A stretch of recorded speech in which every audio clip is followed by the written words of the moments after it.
مین د کلام نه یو آیت شریف ولوستو او دا د سورت حجرات 12 نمبر آیت دی چې په دې کې دا سورت حجرات خو ټول د اصلاحي معاشرې لپاره بهترین نکات الله رب العالمین په دې کې ذکر کړي او چې کله مسلمانان په دې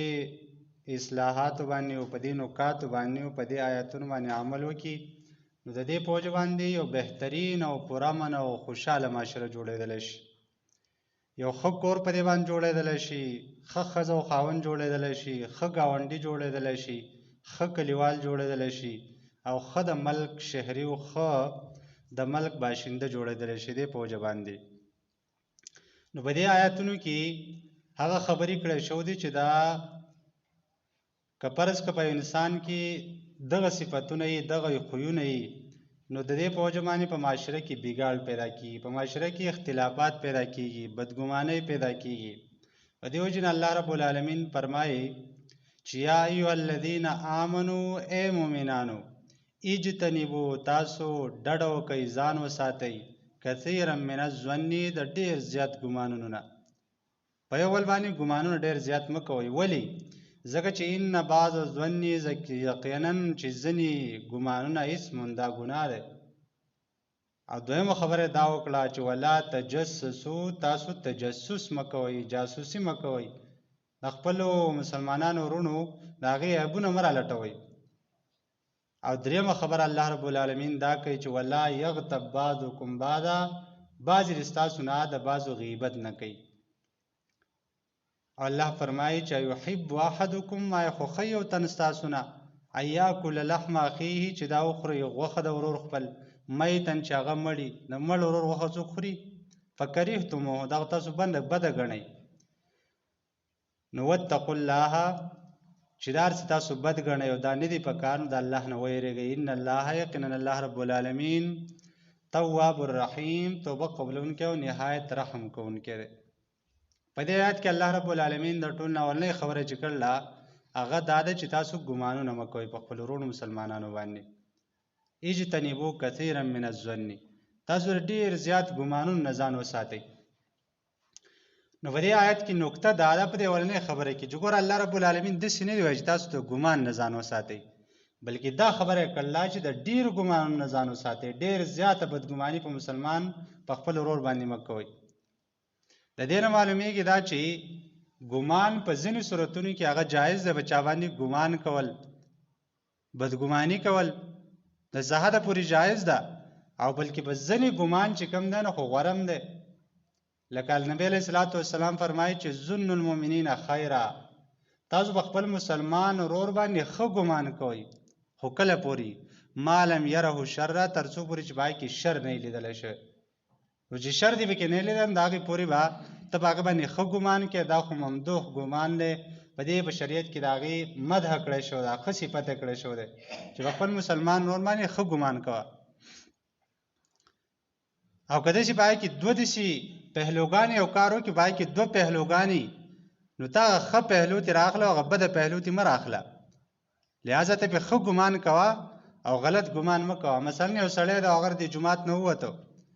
او په غلطۍ کې پردی چپلې وړې خپل چپل یې په خپو نه کړو خپل بوټان یې په خپو نه کړو پردی بوټان او پردي چپل یې په خپو کړو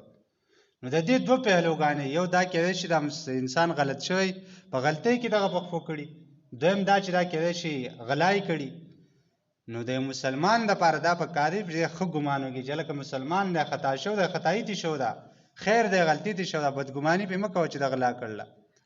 نو په دغه ځای کې نبی علیه صلات وسلام څه فرمایي چې ظن المؤمنین خیره په مسلمان ورور باندې ښه ګمان کوه بد ګمان پرې مه کوه دویم هغه ګمان دی چې د هغې نه چاره نه د هغې نه خلاصی نه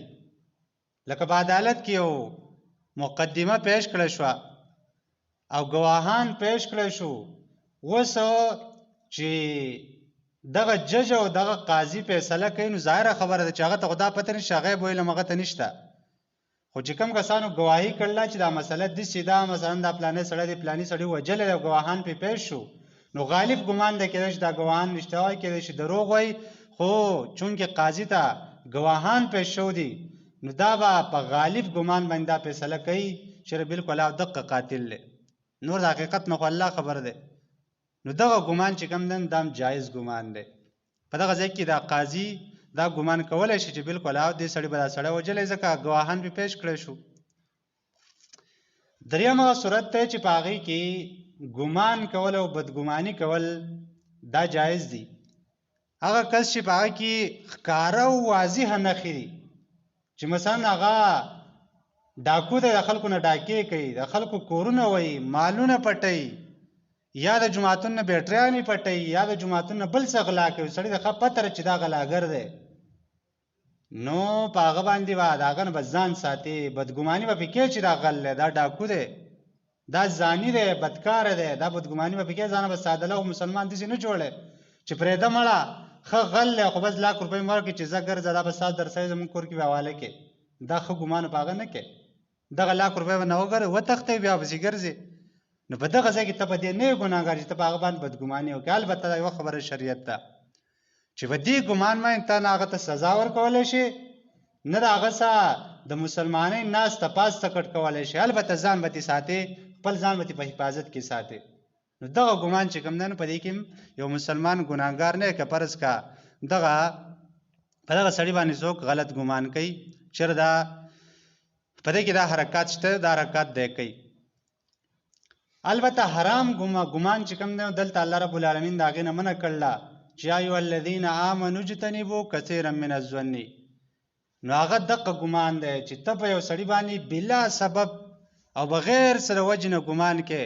چې مثلا دغلته دوه کسان ولاړ دي، ته په خوا باندې تېر شو، تا ته وکتل او خبرې کوي، یا د ځان څه وخاندل او ته پې ډایرکټ ګمان وکړې چېرته په ما پسې څه ووایې، دا زما خلاف څه سازش جوړوي. او دا دوه کسان چې کینې پاسي نو بس دا د پلاني سړي خلاف سازش جوړوي، پلانی سړی وژني. د دې قسم ګناه نه چې ستاسو دلیل نه وي، تاسو خبره نه اورېدل، ستاسو ګواه نه وي او برناقه په یو مسلمان باندې ګمان کې، دا ګمان حرام دی. والله رب العالمین د دې نه منع کړله چې یا ایها الذین آمنوا اجتنبوا کثیرا من الظن. د دې ګمانونه